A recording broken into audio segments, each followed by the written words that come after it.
This program is sponsored by Orient Pest Solutions Private Limited. Pests are smart, we are smarter.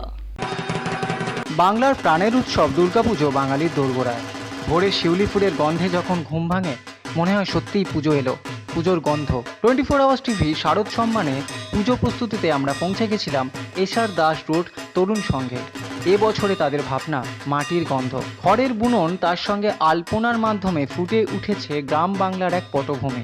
গ্রাম্য শিল্পকে প্রাধান্য দিয়ে এবছরে সেরার লড়াইয়ে ঢুকে পড়েছে এসআর দাস রোডের তরুণরা। বাংলার সংস্কৃতির সঙ্গে মাটির টান কতখানি তা বোধহয় লুপ্তপ্রায়। এই পুজো কমিটি থিমের মাধ্যমে দর্শককে ফিরিয়ে নিয়ে যাবে বাংলার হারিয়ে যাওয়া সেই পুরনো দিনে। মণ্ডপে ঢুকলে মনে হবে কলকাতা থেকে আছেন আপনি বহু দূরে কোনো ছোট্ট একটি গ্রামে। আমরা দেখাচ্ছি পুজো প্রস্তুতি 2018। আমাদের টিভি চলে যাচ্ছে সেই সব মণ্ডপে যেখানে প্রস্তুতি একদম শেষ পর্যায়ে প্রায়। আজকে চলে এসেছি এসআর দাস তরুণ সঙ্গে এবং এখানে যে কাজ চলছে এই মুহূর্তে শেষ মুহূর্তের প্রস্তুতি চলছে বলে বলা যায়। আমাদের সাথে আছে একজন এই ক্লাবেরই সদস্য এবং উদ্যোক্তা, তার সাথে কথা বলতে পারবো। এবছরের ভাবনাটা কী আপনার? এবছরের ভাবনা হচ্ছে আমাদের মাটির। আচ্ছা, আমার নামটা হচ্ছে ভাবনা ঠাকুর মাটির ছবি। মানে মেন আর কি চিন্তাভাবনা হচ্ছে করবো। তো আমাদের দেখানো হচ্ছে যে আমরা মাটি থেকে জন্মেছি, আমাদের মেন সোর্স আর কি। কিন্তু ক্রমশ ব্যস্ততার জীবন থেকে আমরা মাটি থেকে দূরে সরে যাচ্ছি। মানে মাটির যে আমাদের মেন সোর্স, সেখান থেকে আমরা আসলে শুরু করে যাচ্ছি। তো এইখানে ধারণা ফোটাচ্ছি যে আমরা সেই সোর্সটা, সেই প্রান্তিকালের ব্যাপারটা সেটা তুলে ধরার চেষ্টা করছি। আচ্ছা, আরেকজনের কাছে চলে আসি যে এই মণ্ডপে দেখতে পাচ্ছি খড় এবং বাঁশ দিয়ে বিভিন্ন রকম কাজ আছে, মাটি আছে, তো তার সাথে উপকরণ আর কি কি ইউজ করা হয়েছে, ব্যবহার করা হয়েছে, আর কোথা থেকে শিল্পীরা সেখানে কাজ করছে? দেখুন, শিল্পীরা তো অনেক জায়গা থেকেই আসছেন। মেনলি আমাদের যিনি থিম আর্টিস্ট উৎপল ঘোষ, তো উনি ওনার উনি ওনার বেহালায় ওনার বাড়ি, তো উনি এখানে উনি মেনলি নিয়ে এসেছেন। এবং এখানে আপনারা দেখতেই পাচ্ছেন যে এই খড় বা এই আপনারা যে এই চটের দড়ি, এছাড়া আমরা মেনলি আরও ট্রাইবাল আর্টস, আমি ভিতরে যেগুলো দেখাচ্ছিলাম আপনাদের যে মুখোশ দিয়ে আমরা মেনলি ট্রাইবাল ওটাকেও তুলে ধরার চেষ্টা করছি। মানে মেনলি আমাদের দেখুন, আমাদের ব্যাপারটা হচ্ছে যেহেতু আমাদের থিমটার সাথেই সামঞ্জস্য করে যে মাটির যে একদম মাটির যে জিনিস, মাটি থেকে যে উৎপত্তি বা একদম মাটির মানুষ তাদের হাত থেকে যে জিনিসগুলো গড়া, সেগুলোকে দিয়েই আমরা এই টোটাল আমাদের প্যান্ডেলটাকে গড়ে তোলার চেষ্টা করছি, যাতে পুরো আমাদের যে মেন থিমটা যে ভাবনা থাকুক মাটি ছুঁয়ে, ওটাকে পুরোটা সেইভাবে জাস্টিফাই করতে পারি। ওকে, বাজেট কতটা? মানে এবছর যে অনেক থিমের প্রতিযোগিতা সব জায়গায় দেখা যায় যে লাখ হয়ে যাচ্ছে, 25 হয়ে যাচ্ছে, তো আপনাদের বাজেটের দিকটা কতটা?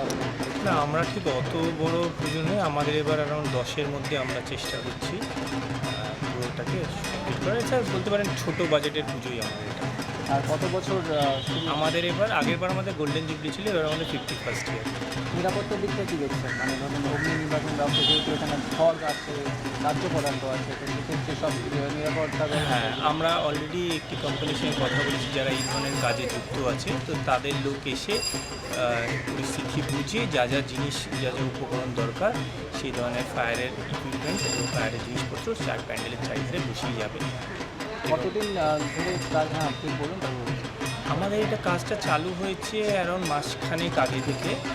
আমরা চেষ্টা করছি এটি মহলার মধ্যে শেষ করে দেওয়ার এবং তৃতীয়ার মধ্যে কোন দিন আমরা এবার উদ্বোধনের প্ল্যান করছি। তো থিমের নামটা এক কথায় কী বলা যায়? মানে ভাবনা থাকুক মাটি ছুঁয়ে।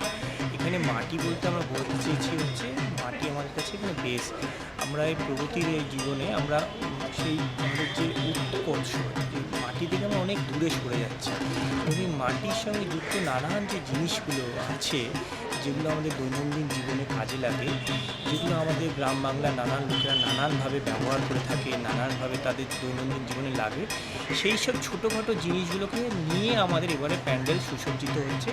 সেগুলো দিয়ে আমাদের প্যান্ডেলের মণ্ডপ, ঠাকুর সব কিছু তাই দিয়ে তৈরি হবে। আপনি এখানে যখনই আপনাদের লোকেরা আসবে, তারা এখানে একটা মাটির একটি মিষ্টি গন্ধ পাবে। দেখুন, এটা ছাড়া আপনাদের যেটা আমরা বলছিলাম যে আমাদের তো পুরো থিমটাই এবার মাটি ছুঁয়ে, তবে এখনও পর্যন্ত দেখুন আমাদের পুজোটা এবার 51st ইয়ার। 51তম বছর। তো আমাদের যে এতদিন ধরে এই যে একটা বারোয়ারি পুজো বা যেটা করছি আমরা কিন্তু সেই জিনিসটাকেও বজায় রেখেছি।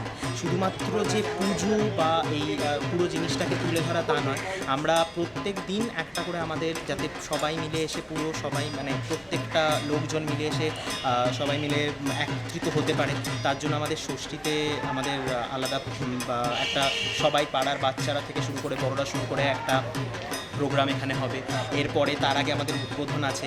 এটা ছাড়া যেরকম ধরুন নবমীর দিন ধুনুচি নাচ, তার আগে আমাদের এখানে আলাদা করে বোধনের সময় আবার একটা ধুনুচি নাচ হয়, বা ছোটোদের কুইজ কম্পিটিশান, একটা বসে আঁকো প্রতিযোগিতা, সেটাও একটা অ্যারেঞ্জ করার আমাদের প্রত্যেকটা প্ল্যান আছে। মানে প্রত্যেক দিনই ধরুন একটা করে আপনার কিছু না কিছু ইভেন্ট থাকছে, যাতে অ্যাটলিস্ট বাচ্চা পুরো সবাই মিলে একসাথে একত্রিত হতে পারে। আর পুরো এই যে দুর্গাপুজো আমাদের যে মেন জিনিসটা, সবাই মিলে এক জায়গায় হয়ে এটাকে আপনার মানে পুরো পুজোটাকে যাতে আমরা মানে শুধুমাত্র যে দেখুন আজকাল তো সব জায়গাতেই যে থিম ব্যাপারটা তো মেন হয়ে উঠছে, কিন্তু আমরা শুধুমাত্র যে থিমটার সেটা তো আছেই, তার সাথে যে মেন বারোয়ারি পুজো বা আমাদের যে আগেকার যে পুজোর যে ব্যাপারটা, সাবেকি যে ব্যাপারটা, সমস্তটাকে একত্রিত করে একটা মানে একটা পুরো জিনিসকে তুলে ধরার চেষ্টা করছি।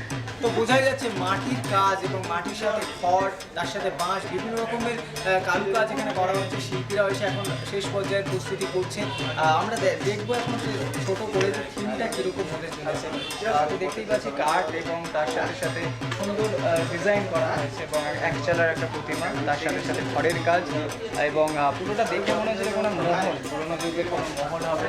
কারণ আশেপাশে যে রকমের কাজ কারুকাজ করা হয়েছে, তার সাথে মূর্তি থাকছে, ডিজাইন করা খড়ের নকশা আছে, তো বিভিন্ন রকম এখানে কারুকাজ আছে। আমরা যতটা এখন অবধি যতটা বুঝতে পারছি যে এত সুন্দর একটা ব্যান্ডেল বা মণ্ডপ উপহার দিতে চলেছে এই একটা নতুন কমিটি, এবং তারা যদিও বলেছেন যে 51তম বর্ষ, এবং এই 51তম বর্ষে কিন্তু একটা বড় চমক দিতে চলেছে, তারা প্রস্তুত আছে। তো দেখা যাক যে এই কমিটি কতটা সারসংঘ 2018-তে প্রভাব ফেলতে পারে তাদের কাজ দিয়ে। দেখাই যাচ্ছে এখানে খড় ব্যবহার করা হচ্ছে এবং রং করা হচ্ছে। এখনো অব্দি কিন্তু মহালয়ার আজকে এরা শেষ করতে চাইছে এবং এই মুহূর্তে কিন্তু প্রস্তুতিটা খুবই তুঙ্গে দেখা যাচ্ছে। আর যতটা জানা যাচ্ছে যে এখানে কিন্তু মাটির একদম গন্ধ পাবে দর্শকরা, মাটির একদম সেই সাবেকিয়ানাকে তুলে ধরছে এই এসআর দাস সাদ্দামের সাথে সত্যজিৎ।